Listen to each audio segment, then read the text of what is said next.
ഇത്ര രുചികരമായിട്ടുള്ള ഒരു ഹൈദരാബാദി ബിരിയാണി ഞാൻ കഴിച്ചിട്ടില്ലെന്ന് തന്നെ പറയാം. നിങ്ങൾ കാണുന്ന പോലെ തന്നെ എത്ര രുചികരം തന്നെയാണെന്നറിയാം.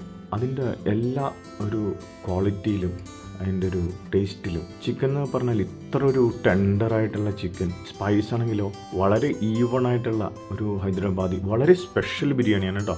ഈ ബിരിയാണിനെ എടുത്തു പറയാൻ ഒത്തിരി കാരണങ്ങളുണ്ട്. ഞാൻ ഇതുവരെയും ഇത്രയും ഒരു ടേസ്റ്റി ആയിട്ടുള്ള വളരെ ഈവണായിട്ട് ഉള്ള സ്പൈസ് പിടിച്ചൊരു ബിരിയാണി ഞാൻ കഴിച്ചിട്ടില്ല. അതുപോലെ തന്നെ ആ ഒരു ബിരിയാണി പ്ലേസിൻ്റെ ഒരു ആംബിയൻസ് ഉണ്ടല്ലോ, അത് വളരെ എടുത്തു പറയേണ്ടതാണ്. നമ്മളൊരു ഭക്ഷണം കഴിക്കുമ്പോഴും നമ്മൾക്ക് ആ ഒരു സാറ്റിസ്ഫാക്ഷൻ കിട്ടണമെങ്കിൽ എത്ര രുചി ഉണ്ടെങ്കിലും ആ ഒരു ആംബിയൻസ് വളരെ സ്പെഷ്യലാണ്. ഈ ഒരു സ്ഥലം നിങ്ങൾ ഒരിക്കലും ഡിസപ്പോയിൻ്റ് ചെയ്യില്ല. സർവീസ് ആണെങ്കിലും വളരെ നല്ല സർവീസ്. എന്നെ ഇത്രയും ആകർഷിച്ച ഒരു ബിരിയാണി ഇല്ലയെന്ന് തന്നെ പറയാം. ഞാൻ ഹൈദരാബാദി ബിരിയാണിയുടെ ഒരു ട്രൂ ഫാനായി മാറിയത് സത്യം പറഞ്ഞാൽ ഇവിടെ നിന്ന് കഴിച്ചതിന് ശേഷമാണ്.